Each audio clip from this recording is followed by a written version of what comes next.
Bom, boa tarde a todos, todas. Queria, em primeiro lugar, agradecer o convite e a oportunidade que os professores de projeto de vocês estão dando a nós e também a vocês de projetar um campus universitário novo da Universidade Federal de São Paulo. Eu vou contar um pouco o que é a nossa universidade, quais são os nossos desafios e falar mais especificamente da área que está sendo destinada ao campus Zona Leste. E também comentar com vocês que a gente está montando um convênio com o Laboratório de Projetos e com o Grupo de Pesquisa de Arquitetura de Equipamentos Públicos para assessorar a Unifesp desde cursos de capacitação dos nossos técnicos desta área de arquitetura e engenharia, montar, de fato, um escritório público de projetos dentro da universidade, que é a minha incumbência atual. Estamos com um programa de estágios que começou no fim do semestre passado. Foi feito um convênio, inclusive, com a FAO, para ter estagiários da FAO. E depois a gente pode explicar um pouco mais como é que funciona o sistema de estágio lá no Unifesp.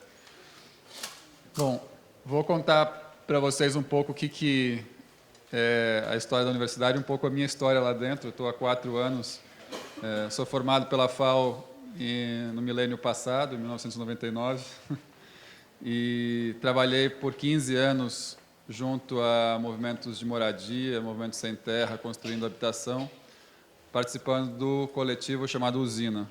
Fui coordenador por 5 anos da Usina e atualmente sou só palpiteiro lá. Espero em breve poder voltar a estar mais envolvido nos projetos, mas não só eu assumo a carga de professor da Universidade Federal, mas recentemente eu vou falar um pouco da eleição da nova gestão para reitor. Eu participo da campanha da reitora que é eleita, que é uma reitora de oposição à hegemonia médica, né, da Unifesp, da tradição toda que vocês sabem, que vem da Escola Paulista de Medicina, que a partir dos anos 2000 passa por uma ampla expansão. Vou mostrar um pouco o que foi essa expansão, mas até então só homens médicos, de preferência cirurgiões, eram os reitores, né? E os campos novos da expansão permitiram que surgissem outras áreas de conhecimento. Ainda não temos o curso de arquitetura lá, espero que em breve tenhamos. Eu sou professor de História da Arte, a primeira graduação do Estado de São Paulo em História da Arte. Mas várias áreas de conhecimento ligadas a humanidades, todo o campus de humanidades foi implantado, as áreas de ciências básicas, tecnologia, economia, relações internacionais foram criando dimensões novas para uma universidade que vinha da área de saúde e contradições desse crescimento que levou à mobilização do ano passado, que eu vou depois falar um pouco mais sobre ela. Foi a maior greve da história das universidades federais, que aconteceu no ano passado. Resultado dessa mobilização, dessa greve, que foi eleita uma reitora de oposição, né, de esquerda, casada, inclusive, com um professor que vocês devem conhecer aqui da USP, o professor Chico Miralha, que é o eterno candidato das esquerdas a reitor aqui da USP, né? Foi presidente da ADUSP, muito amigo do meu falecido orientador e querido professor aqui dessa casa, o professor Jorge Ozek, né? Bom, eu ingressei na Unifesp com a intenção de participar de uma universidade pública nova em construção. Conhecia bastante a USP, né? Fiz a graduação aqui, fiz o mestrado aqui, fiz o doutorado aqui. Então, sei de todos os méritos da Universidade de São Paulo e também dos limites em conseguir fazer coisas novas, mais experimentais dentro da USP, né? Dado o seu peso institucional e também os seus grupos de interesse já muito consolidados. E a Unifesp aparecia como uma oportunidade de estar com jovens professores, né, a maioria dos professores que estava represada, inclusive, né, pelo fato de não ter abertura de vagas públicas durante os anos neoliberais e era Fernando Henrique Cardoso, as universidades públicas foram todas arrochadas, né? No caso das universidades federais, sequer as aposentadorias eram substituídas. O salário dos professores da Universidade Federal tornou-se quase a metade do salário de um professor da USP e as infraestruturas completamente precarizadas, né? Então, nesse contexto, havia uma série de jovens que estavam terminando seu doutorado e que estavam presos no que a gente chama do nosso purgatório antes de terminar o doutorado, que é o ensino privado, né? Tendo que dar aula em faculdade privada. E, durante o segundo mandato do governo Lula, com muitas contradições, porque também foi um governo que estimulou muito o crescimento das universidades privadas, como Fernando Henrique tinha feito, iniciou-se um programa de expansão das universidades públicas, de reconstituição do salário também dos professores e das condições de infraestrutura, que foi chamado de Programa Reúne, né? Na primeiro mandato do Lula, o programa mais famoso na área de educação era o ProUni, que era dar bolsas para alunos irem para as faculdades privadas, inclusive justificar a filantropia ou a isenção fiscal que essas faculdades recebiam, né? Então, ainda estava dentro do modelão que veio de crescimento das universidades privadas. Vocês sabem que hoje as maiores universidades privadas do Brasil têm 3 vezes o número de alunos da USP, né? Então, a Uninove, a Unip e a Estácio de Sá têm mais de 100 mil alunos cada uma delas, né? Então, são monstros da educação privada, né? Eu não sei como é que estão os números da USP, mas quando eu saí, acho que a USP estava com uns 35 mil alunos, talvez esteja com um pouco mais, né? A Unifesp tem 10 mil, né? Então, a gente viveu um ciclo de expansão da universidade privada, que era também um novo nicho dos negócios, né? A mercadoria conhecimento é uma mercadoria valiosa e que passa a ser explorada nos mais diversos graus da universidade, que vende diplomas e vende um conhecimento de baixa qualidade por 200, 300 reais ao mês, até universidades privadas ultra elitizadas, né? Então, a novidade foi que, durante a segunda gestão do Lula, não apenas por iniciativa do governo, mas fruto da mobilização das universidades federais, da luta, inclusive, que continua por 10% do PIB para a educação e da ampliação do sistema público de educação com qualidade, amplia-se o número de vagas nas universidades federais no Brasil e, em menos de 8 anos, duplica-se o número de vagas das universidades federais, com uma série de problemas, mas duplica-se, né? O paradoxo é que a expansão foi feita, iniciada, com grande velocidade, com grande ímpeto político, mas com muita precariedade, com muita falta de planejamento, com muita falta de condição, inclusive de situações básicas para ensino, para permanência dos alunos nos campi, né? E o Reúne surge, nesse momento, com a oportunidade, inclusive, destes jovens doutores, dos seus 35, 30, 40 anos, ingressarem no sistema público como professores. Então, entrou uma galera de professores jovens com muita vontade de fazer coisas novas, muito índio, pouco cacique, também é uma vantagem, porque tem uma chance de se formar grupos de pesquisa e linhas de pensamento dentro da universidade, ainda sem ter muito professor titular, fora os médicos, que, enfim, já tem aí uma tradição de 80 anos da Escola Paulista de Medicina, mas todos os campi novos são campos muito entre iguais, né? Os professores estão entre iguais, e é o baixo clero dos professores, que falar que o doutor é baixo clero é irônico, né? Mas atualmente o doutor é baixo clero dos professores, assim, doutores há 5 anos, no máximo 10 anos, a grande maioria dos professores, permitindo projetos pedagógicos inovadores, né? A nossa Escola de Humanidades, que fica em Guarulhos, onde eu dou aula também, vocês sabem que enfrentou todos os tipos de problema, greves de longa duração, ocupação do campus, polícia no campus, aluno preso, né? Mas ela foi reconhecida pela CAPES como a principal universidade federal da área de humanidades, né? O grupo, né, de cursos de humanidades de todas as federais do Brasil, né? Na área de saúde, também nós, disparados, somos o que tem a pesquisa e a formação mais qualificada. Mas ainda tem muitas lacunas de formação, né?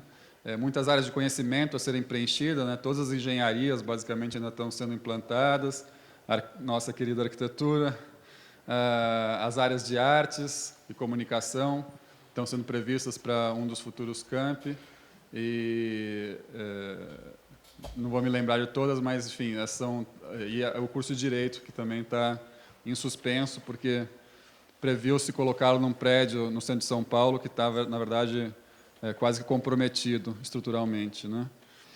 Que é o prédio que a gente conversou, qual que é o nome do arquiteto, que foi professor da FAO, inclusive, francês, o edifício no Largo do Paissandu. Ninguém lembra. Quando lembrarem, eu te falo. Do Smenkol. Do Smenkol.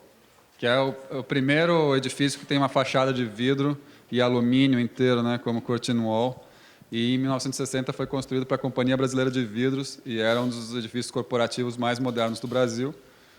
E hoje ele está caindo aos pedaços, né? Ele foi depredado, foi roubado integralmente, e ele tem uma parte da fachada é tombada, piso de IP é tombado, né? E as instalações todas têm muitas dificuldades de serem adaptadas pela legislação atual, sobretudo bombeiros, né? Estava com o subsolo alagado por 7 anos, com focos de dengue, e a drenagem dessa água talvez esteja comprometendo a fundação porque ele está se descolando do edifício vizinho, né?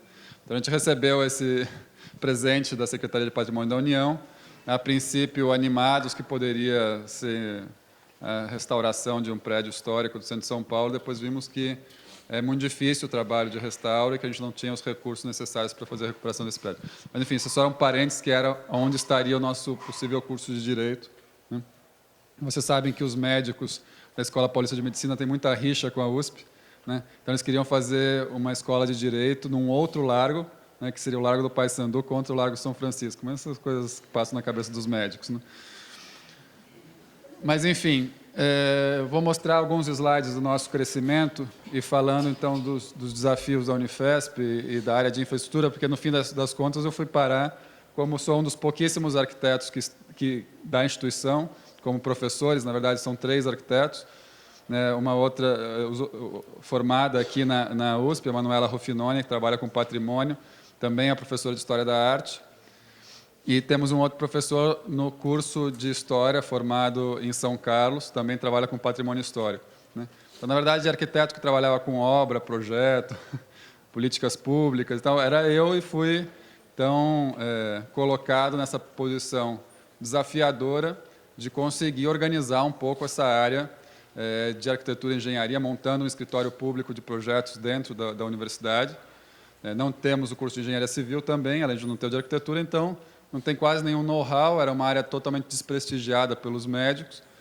Basta dizer que o último diretor dessa área, que coordenava a área de infraestrutura da Unifesp, era um ortopedista, né? Então, daí as dificuldades, vocês sabem das famas que os ortopedistas têm na medicina também, não preciso entrar em detalhes. Bom, um pouco o histórico da Unifesp. Deixa eu pôr aqui o controle. Fez 80 anos, né? Da Escola Paulista de Medicina, que fica lá na Vila Mariana, na Vila Clementino, que tem o seu hospital, escola, seu hospital universitário, sendo o segundo maior hospital público de São Paulo, né, só atrás do Hospital das Clínicas, que é o Hospital São Paulo. E em 1956, a Escola de Medicina é federalizada, se torna uma autarquia federal, então ela passa a ser uma escola pública. Quando ela surge, ela era uma escola da elite paulista, né, mas que passa a ficar com problemas financeiros, e vocês sabem que no Brasil a estatização é uma forma de estatizar as dívidas dos setores privados, né? E em 1995 ela de fato se torna uma universidade, recebe o nome de Unifesp, que inclusive era a sigla que foi usada nos anos 60, na época do Jango, quando se pensou fazer uma grande universidade federal de São Paulo, que depois vira UFSCar, né? Então, hoje em São Paulo nós temos 3 universidades federais, não sei se todos vocês sabem, que é a UFSCar, que está localizada mais no interior, a Federal do ABC, né, também conhecida como a Unilula, porque a Federal do ABC era para ser parte da Unifesp, mas o Lula fez questão que tivesse uma universidade do ABC, e a Unifesp, que tem como estratégia regional atuar na Grande São Paulo, Baixada Santista e o Vale do Paraíba de uma maneira complementar ao UFSCar. Hoje a Unifesp e a UFSCar têm mais ou menos o mesmo tamanho, a Unifesp está um pouquinho maior do que a UFSCar. Em 2005, então, inicia-se a ampliação dentro do REUNE, que é o Programa de Reestruturação e Expansão das Universidades Federais, durante a gestão do Lula. Então, um pouco o nosso mapa de localização. Aqui está o campus inicial, em São Paulo.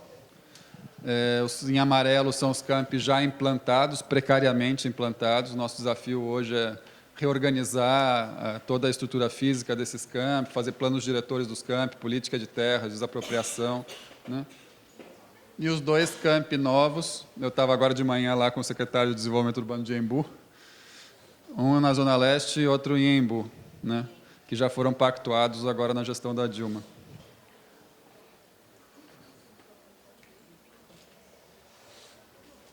Os que estão especificamente na região metropolitana, houve uma opção programática do REUNE e assumida pelas universidades federais de interiorizar o conhecimento. No caso das grandes regiões metropolitanas, de levar os campi universitários para as periferias, para as áreas mais vulneráveis, né? Imaginando que a universidade, ao mesmo tempo, iria se alimentar das informações desses territórios, trabalhar com extensão universitária de forma intensiva e pesquisa, combinada à extensão, ia receber um público de estudantes que hoje, com a lei de cotas, isso está claramente mais dirigido para popularizar o ensino superior, né? E também, com isso, criar novas oportunidades de desenvolvimento urbano e desenvolvimento local, na medida que a implantação de um campus movimenta as estruturas econômicas e urbanas de cada região em que ele é implantado. Então, os nossos campi, né? A gente está fazendo um estudo agora do campus da Zona Norte, que talvez fique em Franco da Rocha, né? Então, o prefeito de Franco da Rocha veio oferecer o Juqueri para a Unifesp, que é o projeto do Ramos de Azevedo, né? Que formaria, então, esse anel metropolitano de campos em regiões vulneráveis. Aqui um mapa de renda da região metropolitana, então, em azul é onde está mais alta renda, em laranja e amarelo, mais baixa renda, mostrando como essa geografia foi propositadamente escolhida para estar nessas regiões, com todas as dificuldades que isso implica, né? A gente sabe que montar um campus na periferia da cidade não é o mesmo que montar numa área servida de infraestrutura, né, servida de uma série de serviços e equipamentos que não são disponíveis nessas áreas.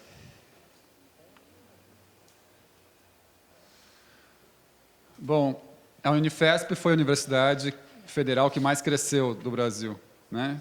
Vocês vão ver depois alguns gráficos, no documento que eu passei para vocês, eu apresento também alguns desses gráficos. Isso, de fato, é impressionante, ela cresceu em média 350% em menos de 8 anos, em alguns dos índices mais de 1000%, né? Bom, é um mergulho, às vezes, no abismo, né? Porque a gente veio de um período de precarização das universidades federais, sobretudo, dos últimos 20 anos, né? Sobretudo na era Fernando Henrique, em que houve esse arroxo, essa extinção de uma série de cargos e sequer a reposição dos aposentados, baixos salários, desincentivos, muita gente desistindo de trabalhar nas universidades federais, sobretudo nas áreas técnicas também, administrativas. E como é que você planeja uma expansão vultuosa a partir da precariedade? Você não tem corpo técnico, você não tem capacidade de planejamento, de projeto, não tem massa cinzenta administrativa suficiente para planejar a expansão. Então, você parte, né, de uma condição muito precária para fazer uma expansão gigantesca, né, até com recursos, porque no REUNE não faltou dinheiro para fazer a expansão, mas faltou capacidade de implementar a expansão, de projetar, de planejar, e a gente ficou com campos hoje muito desestruturados. Bom, vocês vejam aí o aumento de número de graduação. Em 2005 eram 6 cursos de saúde da Escola Paulista de Medicina e da Escola de Enfermagem, e atualmente temos 73 cursos, né? Número de alunos passando de 1.300 para hoje cerca de 10.000. A pós-graduação ela aumenta muito mais lentamente, porque os campi novos eles têm que fazer a aprovação de cada um dos seus programas, primeiro de mestrado, depois de graduação, o número de alunos sempre é menor na pós-graduação, até que se consolida, mas já tem um indicativo de um crescimento, sobretudo no último ano, da pós-graduação. Evolução de professores, então passou de 440 professores para hoje, na verdade tem 200 professores em concurso simultaneamente lá. A gente deve terminar o ano com mais de 1.500 professores. E aí uma das situações do nosso desastre é que, mesmo com essa expansão toda, houve um decréscimo do número de servidores. Então, com a falta de técnicos administrativos, né, mesmo vocês vendo ali que os coloridinhos vão surgindo, que são dos campi novos, né, nós temos muitos servidores no campus de São Paulo, né, da medicina, e muitos servidores no hospital universitário. Só que muitos cargos foram sendo extintos, né? Então, é a famosa terceirização entrando, né? Então, não só as aposentadorias por um longo período. Na verdade, ficou até 2010 sem fazer reposição automática de aposentadoria, né? Não foi no início da gestão Lula que conseguiu se destravar isso, né? Ainda mais porque a primeira gestão do Lula, vocês sabem que foi ortodoxa, monetarista, guiada pelo Palocci, né? E a liberação para aumento dos gastos públicos e dos servidores públicos acontece no segundo mandato. O que a gente sofreu aí é fenômeno de que todos os serviços não considerados como serviços fim da universidade poderiam ser terceirizados. Então, limpeza é terceirizada, segurança é terceirizada, manutenção é terceirizada, alimentação é terceirizada, motoristas são terceirizados, engenharia é terceirizada, né? Então, tudo isso vai aumentando enormemente o número de contratos a serem geridos, mas com poucos servidores para gerir esses contratos e sem recurso orçamentário adicional, né? Então, isso produz também um impasse de fazer um crescimento nessas condições. Vocês veem que o nosso orçamento é oscilante, o nosso orçamento não cresceu como deveria ter crescido correspondentemente à ampliação. Daí que tem hoje muito claras críticas de diversos setores à maneira como foi feita a expansão do ensino superior federal no governo Lula como uma forma de expansão com precarização, né?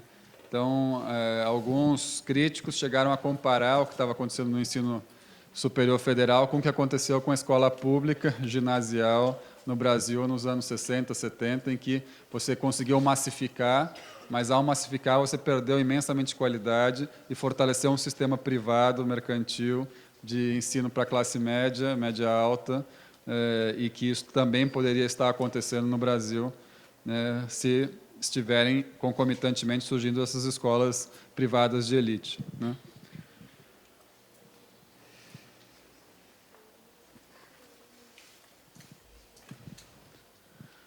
Bom, aqui é a nossa negociação de recursos com o MEC, porque é um exercício, a famosa autonomia universitária. A gente já vai chegar em arquitetura e urbanismo.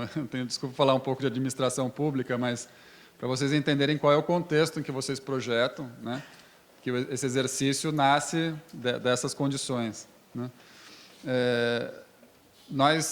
Quando eu assumi a direção do Escritório Público de Projetos, vamos chamar assim, tem um outro nome lá dentro, a primeira coisa que eu fui ver, abri as gavetas e falei, quais são os projetos que estão prontos aí para a gente começar a fazer obra?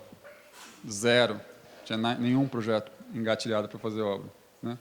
Vamos ver quantos engenheiros a gente tem. Na reitoria, 5, sendo 2 com problema de saúde crônico.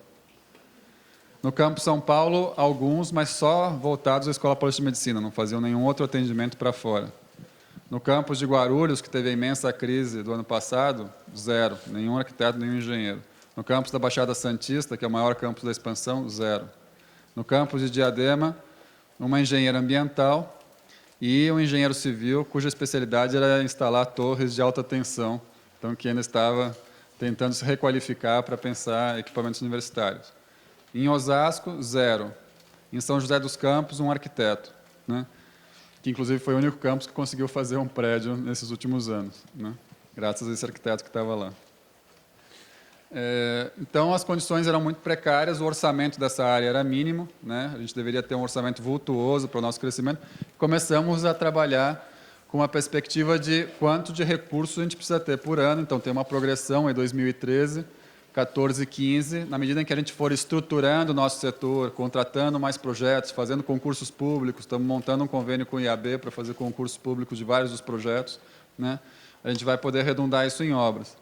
E apresentamos ao MEC esses números, que somados dão mais ou menos R$ 1 bilhão para estruturar a universidade tal como ela está. Então, muito bem, vocês fizeram a expansão, puseram um monte de alunos em sala de aula, conseguiram os indicadores que vocês queriam, índices, né, mostraram a quem queriam que a universidade pública cresceu, mas, olha, meu caro, a gente não tem sala de aula, não tem biblioteca, não tem nada, são verdadeiros acampamentos em prédios doados, cedidos, alugados, de tudo que é jeito, né, nos campi, né?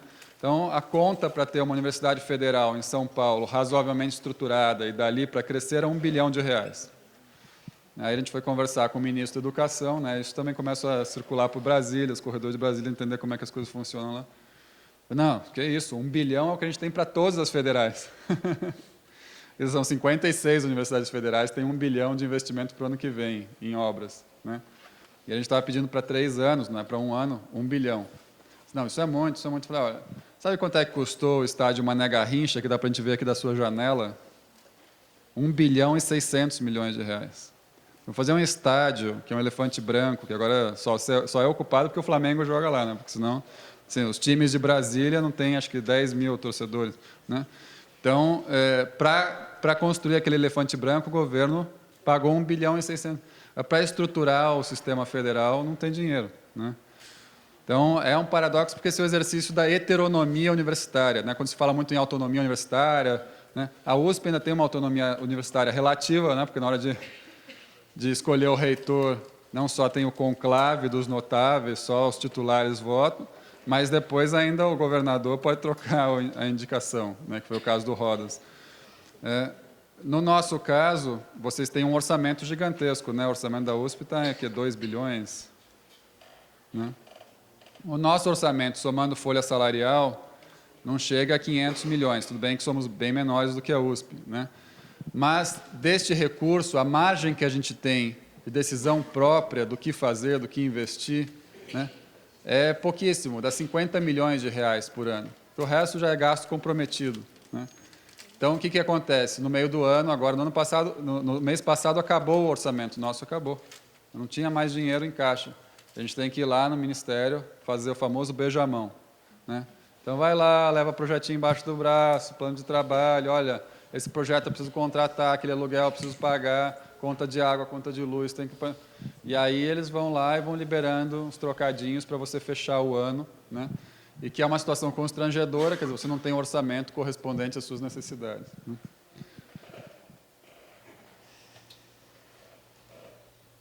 Bom, isso é para vocês verem que a gente começou a fazer uma política ativa de desapropriação. E como é que você estrutura uma universidade pública sem ter terreno? Então, no meu campus lá de Guarulhos é o exemplo mais emblemático. A gente tem um terreninho de 20 mil metros quadrados e tem hoje 3 mil alunos. E a meta é chegar a 5 mil nos próximos anos. Então, é impossível fazer um campus com esse porte, que é o campus de todas as humanidades, num terreno minúsculo. Então, as gestões passadas aceitavam o cavalo dado que o prefeito dava, né?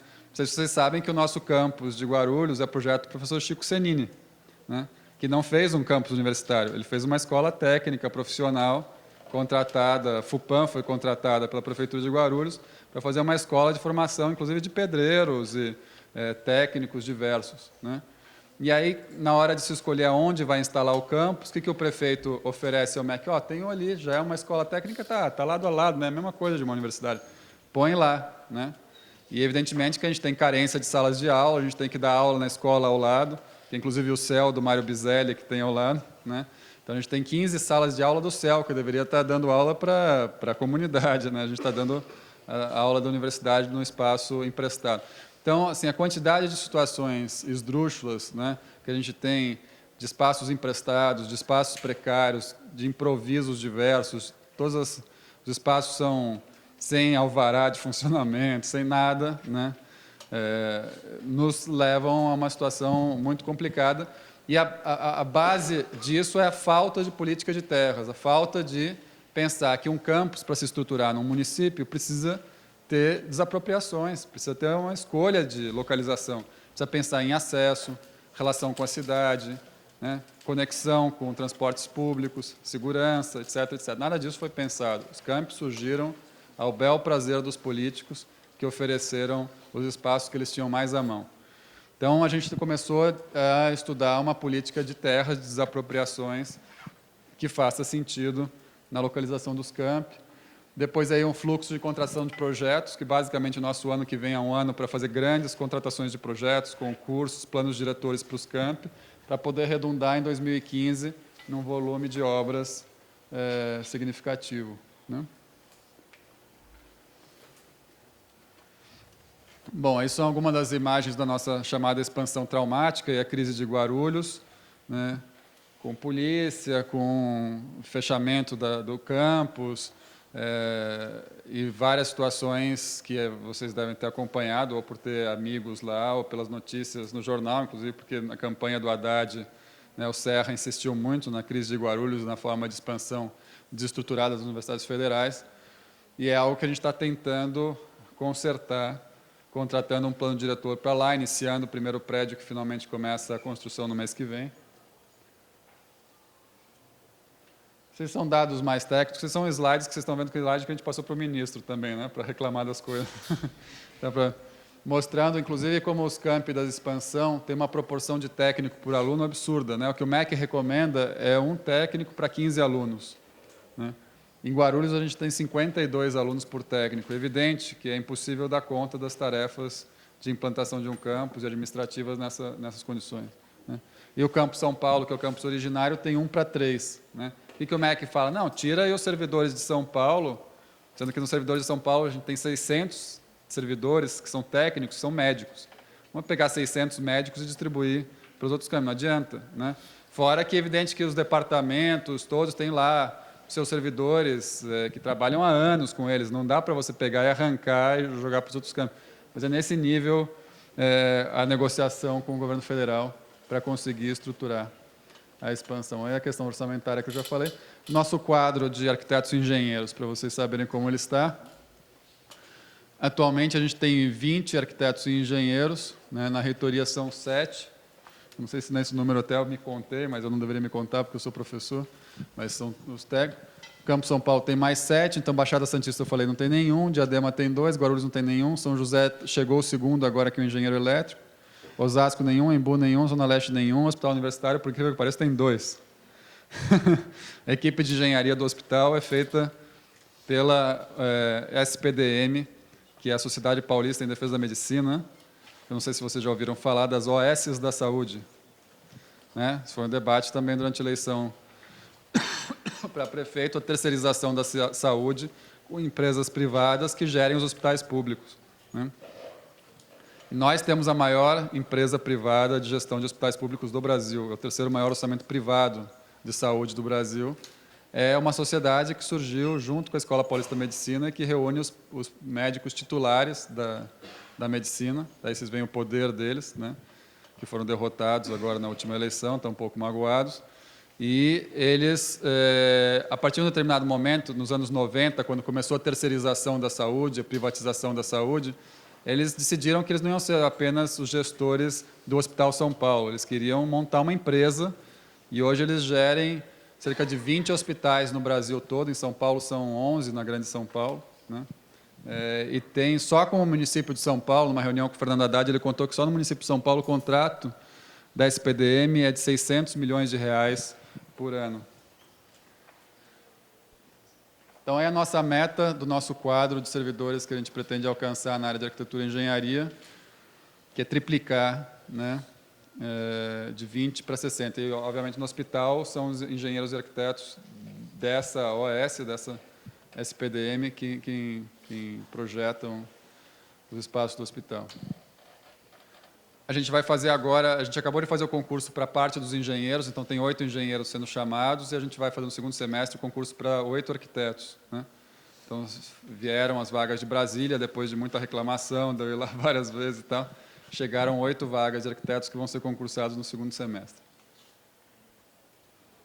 Bom, então a área de infraestrutura, quando a gente recebe, o estado em que ela estava, né?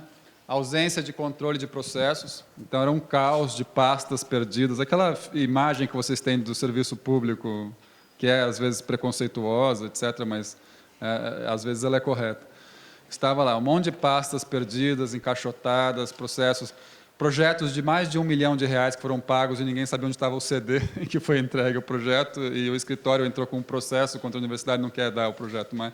Então, coisas desse tipo aconteciam. Inexistência de fluxo e atribuição de responsabilidade, quem faz o quê, qual que é o papel específico de cada gestor, né? Falta de protocolo na hora de recebimento de uma demanda. Né? Não precisa voltar a Foucault, né? Vocês sabem, espaço é poder. Então, numa universidade, a discussão de espaço é uma discussão de poder. Os grupos de pesquisa brigam com um foice, né? Para conseguir mais espaço, mais e mais espaço. E são grupos, muitas vezes, muito competentes, que conseguem, das agências de fomento, milhões e milhões. Né? Ontem mesmo me ligou um professor que estava com um equipamento de $1 milhão entalado na entrada de um dos prédios de pesquisa, porque eles não tinham previsto como é que o equipamento ia subir até o laboratório. Né? Então, coisas desse tipo vão acontecendo aqui, de falta de planejamento total, mas há uma disputa de grupos de interesse, de grupos de pesquisa por mais espaço dentro da universidade. Então, é puxadinho ali, aluga uma casa colar. O professor se aposentou, está todo mundo de olho no espaço dele. Né? Então, já tem até quem vai tomar conta do laboratório quando o professor sai. Às vezes, o professor vai fazer intercâmbio no exterior, também já pega um laboratório dele. Então, é nesse nível. Né? E isso acontece na USP também, não é só... Né? Então, o que está ali, a gestão de espaço, precisa ter transparência, precisa ter critério, precisa ter aprovação da comunidade. Não dá para o cara que é amigo do pró-reitor, é amigo do reitor, vai lá e pede um favorzinho para englobar a área de um terceiro. Né? Que era o que acontecia antes. Né? Os processos eram mal instruídos. Né? Então, um dos primeiros processos que caiu na minha mesa, quando eu fui parar na administração lá da reitoria, era a contratação de um projeto de R$6 milhões. 6 milhões de projeto, não é a obra que custava 6 milhões. Então, é um contrato grande de projeto, para construir um prédio de 55 mil metros quadrados no campus de Diadema. Aí eu começo a analisar o processo, não tem o terreno, não tem a matrícula do terreno, não tem a implantação do prédio. Né? Eles usam um sistema pré-fabricado de concreto de 8 andares. Dá para fazer um prédio de 8 andares com pré-fabricado de concreto? Não dá. Né? Depois, descobri qual era o terreno tem uma área de proteção ambiental. Não tinha nenhum relatório ambiental prévio, não tinha nada. Né? Bom, vamos ver então como é que foi montada a licitação. Foi feito o edital de licitação, eles lançaram a licitação 3 vezes, por sorte deu vazio nas 3. Né? Na última teve uma empresa que não foi habilitada, que entrou até com processo. Né? Não tinha reserva orçamentária, para fazer a licitação. Então, eles estavam fazendo licitação sem ter dinheiro para pagar quem vencesse. Né? E, por fim, nós, no Serviço Federal, temos que mandar à Procuradoria Federal, né, o processo para que ela aprove se nós estamos fazendo tudo dentro da lei. A Procuradoria mandou um relatório de 20 páginas, com 35 apontamentos de falha no processo. Ninguém nunca respondeu. Aí, o que eu fiz? Eu encerrei o processo, falei, isso é inconsistente. Obviamente, na hora de escrever, eu aprendi que eu não posso escrever tudo que está de problema ali, porque senão incrimino todo mundo que assinou antes o processo. Então, eu tenho que só ser muito sintético no que está acontecendo, e a gente encerra, aí vem a diretora do campus e fica brava comigo, e fala, não, olha, estamos fazendo isso em nome do seu bem, porque se isso daqui seguisse adiante, você ia ser processado no mês seguinte. Né? Bom, falta de coordenação de ações, falta de cultura de projetos de equipamentos públicos, os engenheiros que têm lá, enfim, a ideia do que é um equipamento público, do que deve ser um edifício de atendimento universitário, era zero, assim, a cultura, mesmo de repertório de projeto, era mínima. Né? E falta de coordenação de ações, ausência de política de gestão de imóveis. Isso também era outra coisa grave, os imóveis, a gente tem 185 imóveis da universidade. Né? Não é pouca coisa, esses 185, 1/3 são prédios de grande porte, incluindo um hospital universitário. Né? Sabe quantos deles têm a BITSE? Um. 185, só um tem autorização de funcionamento dado pelo município. Ou seja, só um tem o laudo de vistoria de bombeiros, né? Todos os outros estão irregulares. Por favor, não falem isso ao Estadão, Folha. O que a gente está fazendo? Nós começamos a ver que gestão de imóvel não é gestão de contrato. Então, gerir imóvel, gerir um patrimônio enorme com milhares de usuários dentro desses edifícios correndo risco, né? E com edifícios completamente fora da lei, né? Então, estabelecemos um programa de regularização fundiária, fomos lá falar com a Paula Motalara, na Secretaria de Licenciamento, né? Só em São Paulo são 140 imóveis, de 185, 140 estão no campo de São Paulo. Tudo irregular, né? Nenhuma providência estava sendo tomada, a não ser aqueles pedidos convencionais de anistia. Aí vai lá o CONTRU e fala, não posso te anistiar se você não fizer isso, e ninguém fez nada, né? E começamos, inclusive, a conversar com o Delijakov, com o André, de que a gestão de imóveis, até o Delija deu um nome bastante provocativo para os médicos não dão a menor bola para os imóveis, apesar de depois eles terem que se virar para lá dentro fazer os atendimentos. A gente tem 45 casinhas de atendimento de assistencial ligadas ao hospital universitário, né? Nosso hospital universitário é todo fragmentado no bairro da Vila Mariana. As ruas do bairro são corredores do hospital. Então está lá o pessoal andando. Aí teve um professor que deu a ideia de pintar faixas coloridas nas ruas, como tem dentro do hospital, para as pessoas saberem ir para o hemocentro, para o raio-x, porque tem que sair na rua, tem que pegar a ambulância para dar volta na quadra, né? E coisas desse tipo, né? E dessas casinhas, vai alugando casinha, aí você vai ver de quem é propriedade das casinhas. São professores que compraram os imóveis há um tempo atrás para alugar para a própria universidade, né? E aí alugam as casinhas para fazer atendimento ambulatorial dos departamentos lá, departamento de oftalmologia, obstetriz, pediatria, etc. Nenhum deles tem aprovação da vigilância sanitária. Então você faz atendimento completamente fora da vigilância. Então é nesse nível, né, que a gente trabalha, né? E começamos agora com uma política de regularização. O Ministério Público já tinha caído em cima, então o Ministério Público aprovou, felizmente, um programa de verticalização, que é parar de fazer coisas em casinhas e construir prédios. Daí viu que a torneira estava meio frouxa. Aí ele puxou a torneira da parede e não tinha cano atrás. E o prédio está assim, as instalações do prédio são caóticas, passa energia elétrica junto com gás, e nos chafes, coisas desse tipo.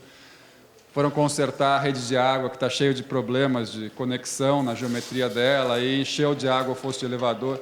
Então, assim, tem casos a contar aqui em números, mas até este prédio, que é o prédio mais moderno do Campo São Paulo de pesquisa, feito com uma arquitetura bastante de gosto, bastante duvidoso, todo espelhado, etc., ele tem 2 andares a mais do que a legislação permite, o zoneamento, né? O que a gente tem que fazer agora? A gente vai ter que demolir algumas casinhas nossas para fazer uma pracinha ao lado para compensar a área construída a mais, né?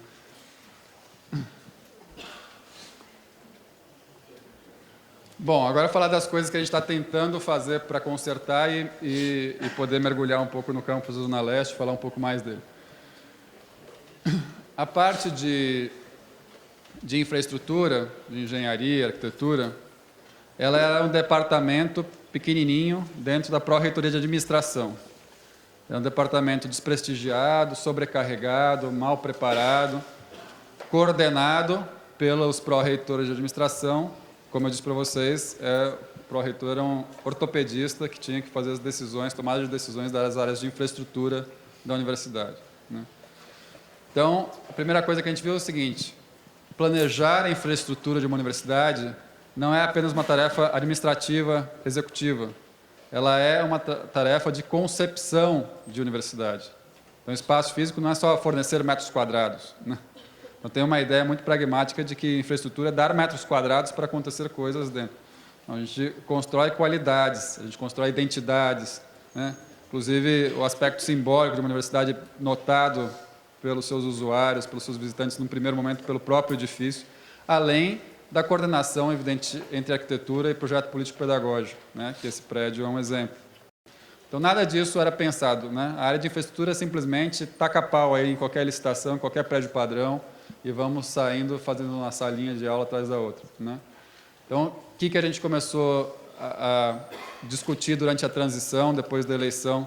É só para comentar rapidinho como é que foi a eleição.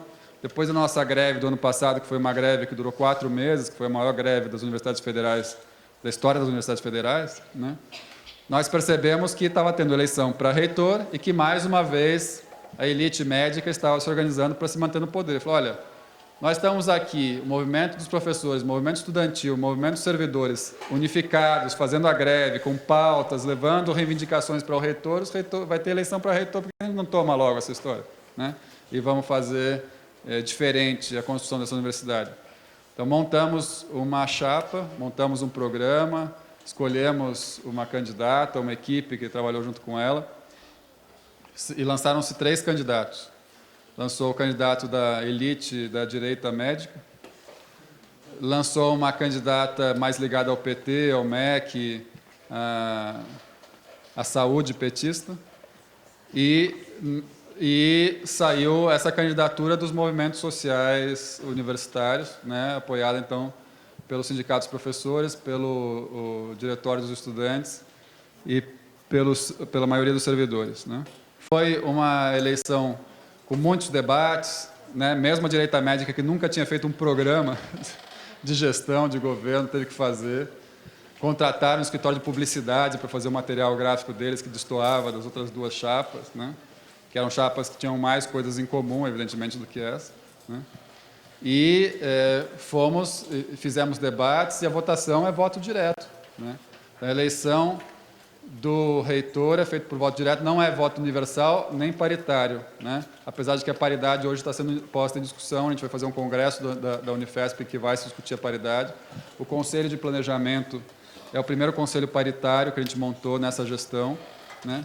Mas é uma paridade que a representação é paritária. Então, no caso do Conselho de Planejamento, são 9 professores eleitos, 9 servidores eleitos, 9 estudantes eleitos. Depois tem os cargos de direção, que são os cargos institucionais. Supostamente, quem está na direção está representando a instituição e não uma categoria, né? Então, quando a gente conta aí o pró-reitor, o diretor do campus, tal, que está no conselho, ele não está lá representando o professor, né? Então, são mais ou menos 40 pessoas no Conselho de Planejamento, 27 são eleitas, né? Dessas 27, a paridade, e as outras 13, se eu não me engano, são da gestão, então representam a instituição e não necessariamente uma categoria. Mas isso são parênteses. Como é que é a votação? Votação direta, todo mundo vota com urna eletrônica, e depois, pela lei de diretrizes de base, que é um entulho autoritário que sobrou da época da ditadura, né, tem ali a proporção do famoso 70-15-15. 70% dos votos é o peso dos professores, 15% dos servidores, 15% dos estudantes. Mesmo assim, vencemos, e vencemos bem, com 10% de diferença em relação ao segundo colocado, né? Se fosse paritário, a gente teria vencido com quase 20%, se fosse universal, teríamos vencido com quase 30%, né, dos votos.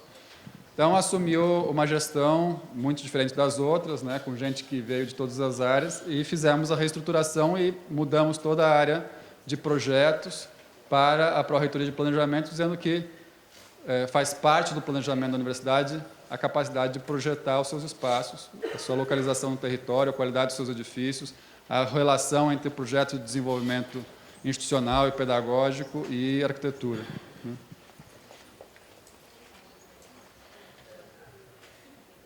Bom, aí a estruturação, a gente passou na Pró-Reitoria de Planejamento a ter 8 coordenadorias ou departamentos, sendo que 4 delas são ligadas à infraestrutura, né? Departamento de planos diretores, de edificações, de laboratórios e de imóveis, né? Cada um desses departamentos, então, tem um diretor, tem uma equipe que ainda é minúscula, cada uma delas, mas que está em crescimento, né? E formam uma espécie de ciclo de projetos, né? Então, começa, na verdade, a discussão toda numa articulação entre imóveis e planos diretores, que é a localização territorial na cidade, desapropriação, política de terras, né? O plano diretor vai fazer o estudo todo da implantação dos campi, ou de reordenamento da implantação dos campi já existentes, estamos fazendo, já está isso em andamento para vários dos campi, licitações lançadas para contratação de equipes de planejamento.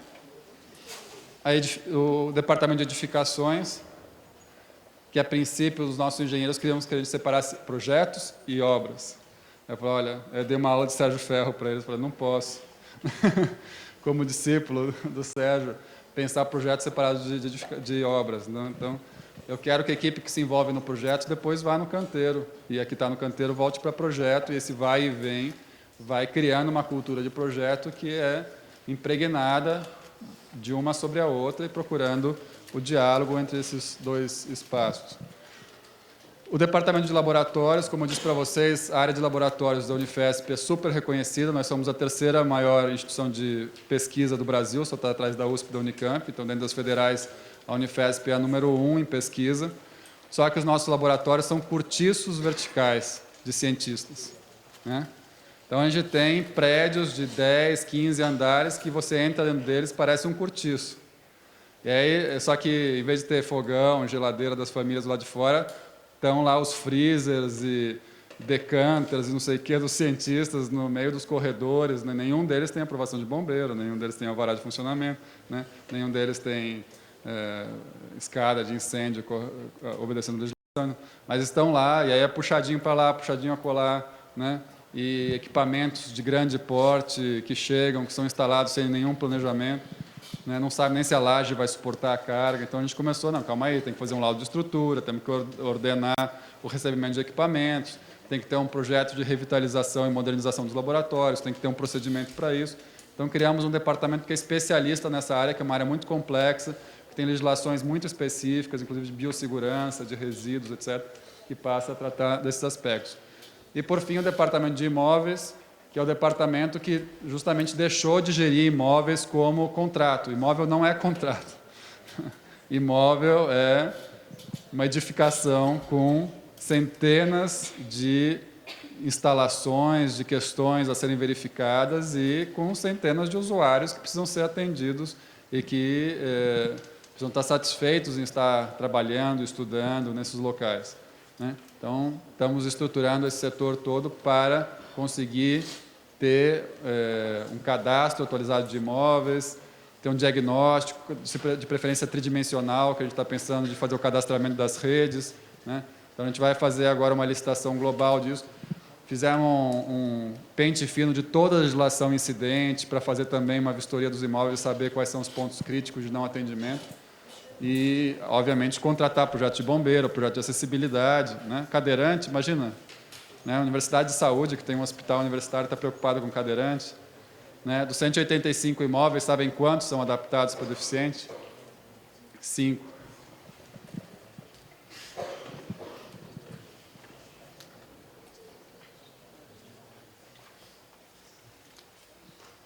Bom, essa discussão da descentralização, fortalecimento dos campi, a ideia é ter escritórios nos campi. Como é uma universidade multicamp, não adianta centralizar tudo na reitoria.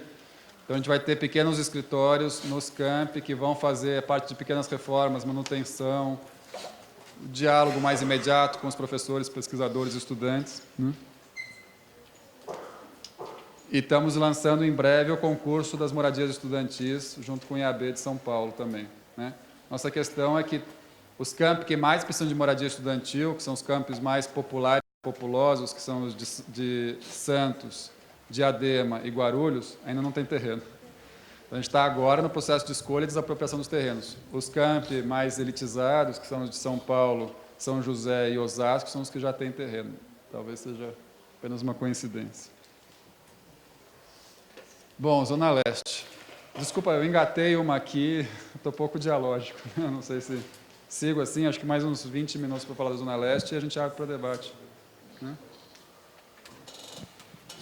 Bom, na Zona Leste vocês receberam um material detalhado do programa, né? Eu até estou aí com o PDF aberto do programa de necessidades, mas não vou falar dele estritamente, mas no debate, alguma dúvida, a gente abre ele aqui e pode discutir. Vou falar um pouco mais da inserção urbana e os nossos desafios para esse campus, né? Então, o campus está dentro de uma operação urbana, acho que o Fernando Melo Franco vem na semana que vem, né, conversar com vocês sobre essa operação urbana. Uma operação urbana que muitas vezes é reeditada, depois ela desaparece, depois ela volta, né? Ninguém sabe direito o que fazer com essa operação urbana, porque ela é uma operação urbana, uma área que não tem interesse imobiliário, né? Como vocês sabem, a operação urbana é uma forma de gestão de territórios que tem interesse de investimento imobiliário e que passam a se autofinanciar através de emissão de certificados de potencial construtivo, né? Isso aconteceu na Faria Lima, aconteceu na Água Espraiada, aconteceu na Água Branca, né? E lá, quem é que vai comprar potencial construtivo, né? Então, é uma operação urbana diferente, uma operação urbana que vai basear muito em incentivo fiscal, forma de atrair, sobretudo, geração de emprego, de serviços, né? E que eles ainda não sabem direito como equacionar, né? Esse fim de semana eu estava num jantar com um amigo meu que é secretário de Negócios Jurídicos da Marta, que foi da Marta, que agora está no Haddad, e que ele disse o seguinte: essa operação urbana já foi cancelada. Eu falei, mas calma, eu fiz a reunião com o escritório há 15 dias atrás, do Wilhelm e um grupo de empresas que está fazendo o projeto. Eles disse, não, mas a gente vai jogar tudo para o plano diretor de bairro, não vai ter mais operação urbana. Então, perguntem para o Fernando se é verdade ou não. Eu não sei, eu estou mais desinformado, talvez, do que o secretário. Mas ela está sendo feita, né?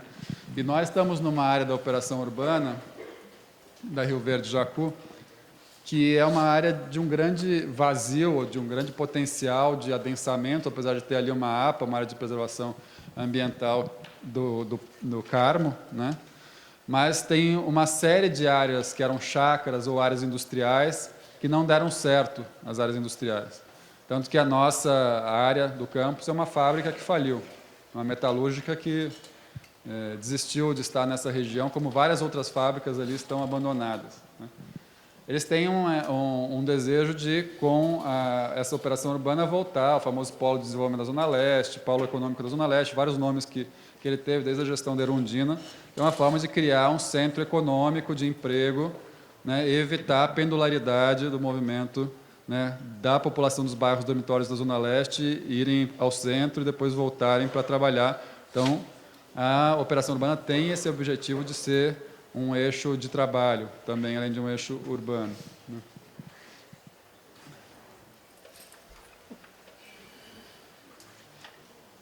A parte, do ponto de vista dos transportes, né? Então, vocês veem aqui, é uma região pouco adensada, né? Além da APA, depois aqui é o Sesc Itaquera, tem o Parque do Carmo. Aqui uma área bem adensada, que é a cidade de Tiradentes, né? Que é o maior conjunto habitacional da América Latina. 42 mil unidades habitacionais construídas no fim do regime militar e início da redemocratização. E aqui nesse mapa de transportes, vocês veem aqui a estação do Toscano, a Dom Bosco, da CPTM, que é onde vocês provavelmente vão descer, o metrô Itaquera. Aqui a futura estação do Expresso Tiradentes, do monotrilho, que vai ficar no cruzamento da Avenida Haggai Bischoff com a Jacupêssego, né? Essa é a estação mais próxima do campus. E ao longo da Jacupêssego vai ter um corredor de ônibus metropolitano, que vai fazer ligação ABC-Guarulhos, passando pela Zona Leste e articulando no mínimo essas duas estações, né?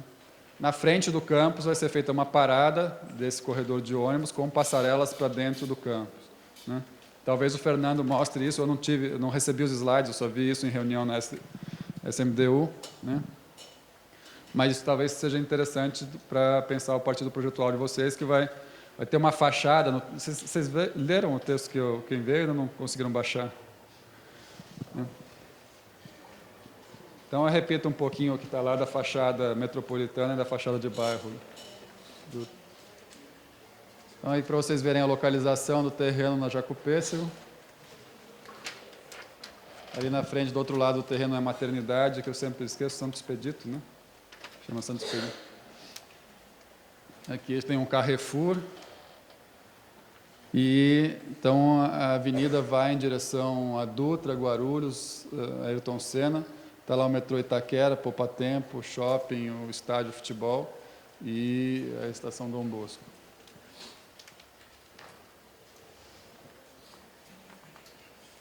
Olhando para sul, então, em direção ao ABC, Rodonel e Baixada Santista. Aqui é a futura estação do Expresso Tiradentes do monotrilho, né?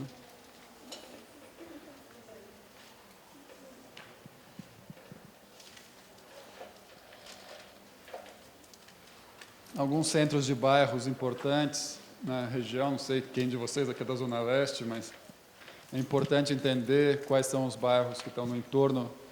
Isso aqui é um vazio urbano e um vazio de identidade. Na verdade, as pessoas não se relacionam com essa área da cidade, elas se relacionam com as áreas de contorno do Carmo, né? Então, o centro de Cidade Tiradentes, o centro de Guaianazes, o centro de Itaquera e o polo de serviços de Itaquera.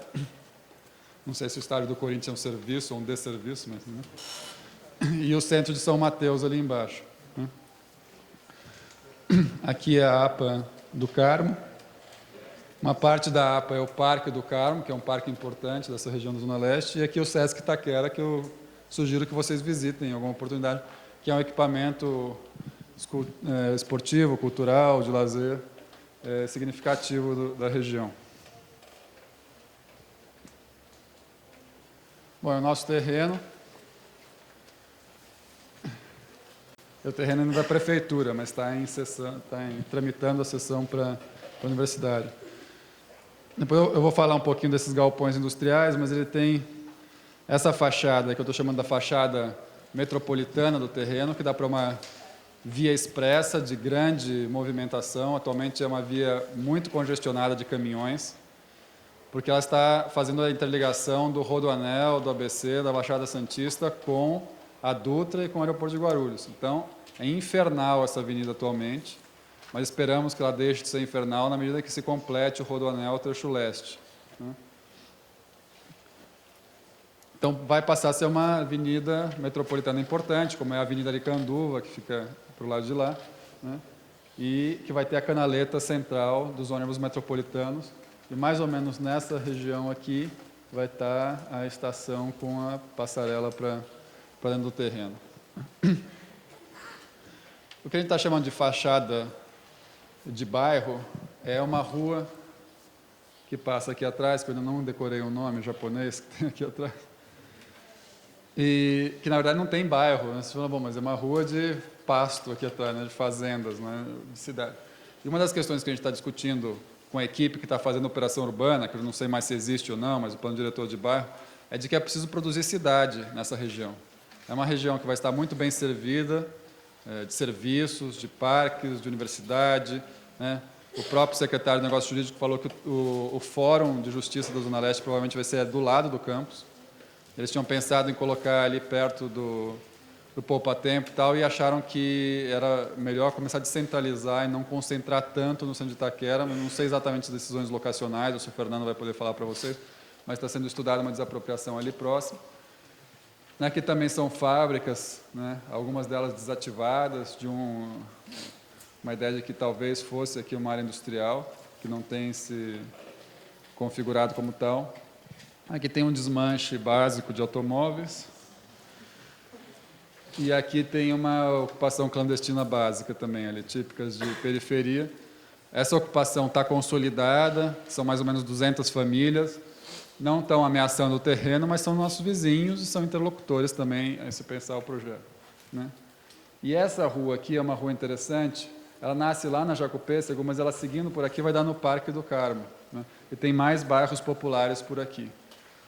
E se a gente começar a pensar que essa área aqui de fazenda, que tem umas vaquinhas, cavalinhos que passarem por aí, além da indústria, pode ser uma área interessante de se construir uma fachada urbana, um adensamento, né, com projetos habitacionais, serviços, uso misto, né, nessa região de entorno do terreno. Como não poderia deixar de ser, terreno vazio em São Paulo sempre tem que ter alguma questão ambiental.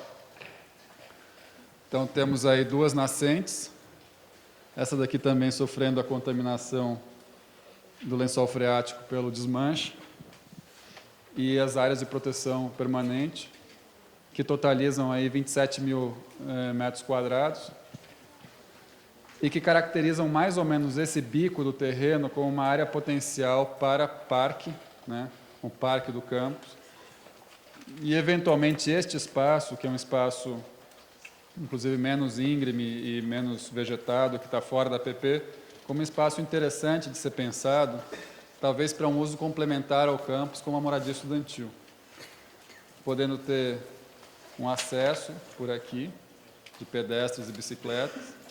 E aqui é um lugar que vai ser feita uma entrada, uma alça de acesso. Eu não tenho esses slides, porque a SMDU não pode divulgar slides de projetos em andamento.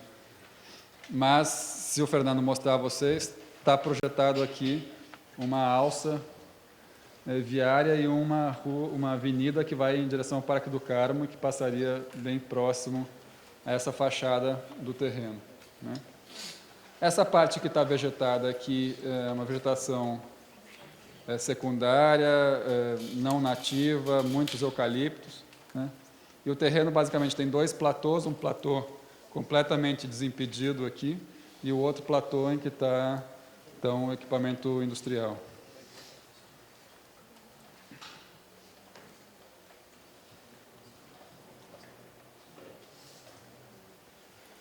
Bom, é a estrutura industrial, que ela é composta por um edifício que é um refeitório e creche infantil. Esse daqui é administração e vestiários. Esse é o galpão industrial principal e 2 galpões industriais secundários. Esse daqui mais como uma área de ferramentaria, né, das máquinas. Era uma empresa metalúrgica conhecida sobretudo pelas churrasqueiras Gazarra, né? Eu não sei qual é a linha de metais todo que eles produziam, mas vocês podem pesquisar. A empresa faliu, vendeu a propriedade em leilão, inclusive para pagar as dívidas trabalhistas. Uns 5 anos atrás, 4, 5 anos atrás, vendeu no leilão o imóvel por 14 milhões de reais. No ano seguinte, o Kassab decide que vai disponibilizar este terreno, vai desapropriar esse terreno para fazer o campus Unifesp, né? E aí ele propõe a desapropriação por 63 milhões de reais. Não sei se é amigo dele ou não, o intermediário. Mas, se vocês forem pesquisar de quem que é o terreno do Piritubão, que é onde supostamente vai ser a Expo 2020, vocês vão encontrar surpresas. O terreno a ser desapropriado por 400 milhões de reais, o Piritubão. Isso daí é brincadeira, pera. Vocês sabem que ele era o prefeito do mercado imobiliário, né? Ele era corretor de imóveis, antes de ser prefeito. Algumas imagens da fábrica. É uma estrutura difícil de ser utilizada para a universidade, talvez apenas para áreas de laboratórios experimentais, né, que possam acontecer, oficinas, no caso de alguma engenharia, um canteiro experimental, mas que tem uma arquitetura bastante rudimentar, basicamente metro quadrado coberto, com uma estrutura de pilares de concreto e tesouras metálicas e telhas de amianto, fibrocimento, e algumas delas de alumínio. Inclusive, as laterais também são fechadas por telhas, né? A princípio, não há nenhuma diretriz de tombamento ou diretriz da universidade em manter esses galpões, né? Algumas das lideranças locais falam seria legal manter algum galpão, porque faz parte da história da classe trabalhadora aqui na Zona Leste, etc., etc., né? Mas é algo a se avaliar se tem uma pertinência em manter esses galpões no estado que eles estão. Esse slide aqui é para contar, acho que é o último slide, para abrirmos para o debate, para contar que a conquista desse campus não é apenas um ato administrativo da gestão pública. Isso foi parte de uma longa história de mobilização da Zona Leste por universidades públicas, sendo que a primeira conquista vocês conhecem, que é o campus da USP da Zona Leste. Essa é vista como a segunda conquista desse movimento. O movimento começa nos anos 80, com as comunidades eclesiais de base, tanto que uma das principais lideranças do movimento é um padre, né, o padre Ticão. Mas, além dele, fazem parte muitos outros movimentos, grupos políticos, diversos partidos, que lutam para ter ensino público de qualidade na Zona Leste e conquistaram esse terreno, fizeram vários abraços ao terreno, manifestações no terreno, caravanas a Brasília, né, manifestações na frente da Prefeitura, da Câmara Municipal, para que se conquistasse a desapropriação. Eles são nossos interlocutores na discussão do campus. Eu não sei se em algum momento aqui do curso a gente pode conseguir que alguns deles venham conversar com vocês, aqui contar um pouco o que foi a história dessa luta. E eles têm expectativas em relação aos cursos, eles têm expectativa de que o projeto que seja feito aí não seja uma universidade murada, né? Então, para encerrar, aqui eu queria falar um pouco do que é o programa da relação entre o campus e a cidade e os movimentos sociais que nós pretendemos, né? Eles estão discutindo quais os cursos, junto com a nossa pró-reitoria de graduação, ainda não estão definidos os cursos. Então, o exercício que foi passado para vocês é um exercício de um campus em que não se sabe ainda quais são os cursos. Provavelmente, durante o semestre, vocês vão saber até o final do semestre. Mas a gente pode pensar as qualidades de um ambiente universitário, nesse caso, independente de qual curso seja, né? E isso eu acho que é interessante. Evidentemente que se vocês soubessem os cursos, a gente poderia dirigir muitas das soluções projetuais. Mas, ao mesmo tempo, a gente pode tentar pensar quais são as qualidades do ambiente universitário que devem ser definidas num projeto, independente de quais sejam os cursos, né? E dessas qualidades faz parte a integração com a cidade, né? Então, nós não queremos fazer um bunker, nós não queremos fazer um campus estritamente murado, né? Nós queremos fazer um campus que seja também um espaço público urbano, né? Então, para isso, vocês viram no programa que vocês receberam que está previsto um teatro, um museu com uma cinemateca e uma grande biblioteca, além de, eventualmente, o próprio restaurante universitário também ser um restaurante de bairro, né? Então, nós queremos, na solução de projeto, isso tem que ser enfatizado, né, distinguir alguns dos equipamentos deste campus como equipamentos de uso público e equipamentos de transição com a cidade, de interlocução com a cidade, de construção de um espaço público para a Zona Leste, né? E outros, isso é um pouco como é o modelo do CEL, né? Inclusive áreas esportivas, né, que um campus pode ter, que não precisam ser exclusivas de uso dos estudantes, nem da atlética, podem ser também compartilhadas, né? E depois a gente vai ter, evidentemente, algumas áreas que são mais restritas, de uso quase que exclusivamente acadêmico, né, que são as áreas de pesquisa, salas de aula, as áreas administrativas, né, que podem estar localizadas em uma situação mais interiorizada no terreno, né, mais protegida no terreno, e pensar, então, essas bordas, essas fachadas urbanas do campus como formas de aproximação e de interlocução do ambiente universitário com a sociedade, em que a programação desses espaços, a programação do teatro, a programação da cinemateca, do museu, o acesso público, as áreas de leitura da biblioteca sejam áreas para que a população da região possa se beneficiar, né? Isso quer dizer que nós temos que tentar enfrentar um paradoxo muito grande da construção de um campus, que é a sua relação com a cidade. Porque o campus não é uma escola de bairro, né? Uma universidade não é uma escola de bairro. Ela é, pelo nome, universidade universalista. Ela tem como objetivo relação com o conhecimento universal e com um público que não é o morador do bairro, necessariamente. Então, a gente tem hoje um sistema de vestibular nacional, que é o Enem, em que podem vir estudantes do Brasil todo para esse campus. Não necessariamente são estudantes que são moradores da Zona Leste, né? Os professores, a mesma coisa, né? A gente está fortalecendo nossa Secretaria de Relações Internacionais, o intercâmbio com universidades estrangeiras. A gente quer defender o caráter cosmopolita e internacional do conhecimento que uma universidade tem que ser capaz de produzir e reproduzir criticamente, né? Mas há uma enorme expectativa da população da Zona Leste de que a universidade atenda suas demandas. Como é que a gente trata esse problema, que é um problema urbano, político, pedagógico, né? Nós temos o canal mais imediato da extensão universitária, né? Extensão universitária não precisa ser assistencialismo, não precisa simplesmente ser prestação de serviço à comunidade, né? Isso tem uma longa discussão de extensão universitária que eu não vou abrir aqui, né? Mas a extensão universitária é um desses canais de diálogo. Os cursos que estão sendo escolhidos lá, há um desejo da Zona Leste de que esses cursos estejam relacionados a políticas públicas, né? Em geral, políticas de saúde, políticas de transporte, políticas de saneamento, políticas diversas.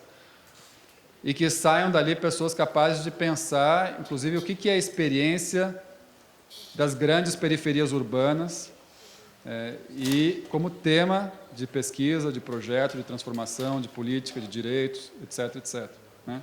Então, eles sabem que a universidade não é atendimento imediato, a universidade não é o serviço público de ponta que está lá fazendo atendimento, né? Mas a universidade, ela está na criação de ideias, critérios, práticas que possam orientar e fazer avançar o pensamento e a gestão da política pública, né? Entre outras coisas. Evidentemente que o papel da universidade não é só também a direção de políticas públicas, experimentação de políticas públicas, mas essa é uma das tarefas fundamentais e mais do que necessárias no Brasil, né? Então, eles têm essa ideia de que os cursos que se pretende por lá são cursos de pessoas que vão pensar demandas, necessidades que são históricas da Zona Leste, algumas já razoavelmente atendidas, outras muito mal atendidas, né? E nós temos que pensar nessa franja, nessa face urbana que faz o diálogo entre a universidade e a cidade, sociedade, né, como também mais um canal de interlocução entre a experiência internacional, cosmopolita, universal da universidade e o local, né? E é dessa dialética, dessa alimentação recíproca de uma com a outra que a gente acredita que um novo tipo de conhecimento socialmente referenciado, crítico, né, transformador, questionador, pode surgir. Então, esses espaços não são simplesmente serviços à comunidade. A nossa ideia não é que a biblioteca, que o teatro esteja lá fazendo programação para atender ao público do bairro. Também é isso, mas são, sobretudo, os espaços experimentais de relação entre a universidade e as populações do entorno, seus movimentos sociais, para que dali surja conhecimento, dali surja uma pesquisa estética, prática, tecnológica, política, né, em vários âmbitos, né? Então, a gente teria que pensar esses espaços, não estritamente, né, até tem uma longa discussão sobre o teatro do céu, né, porque que no fim ele acabou tendo uma arquitetura muito convencional. Mas esse teatro não precisa ser um teatrão de palco italiano para apresentações, né, de teatro dramático.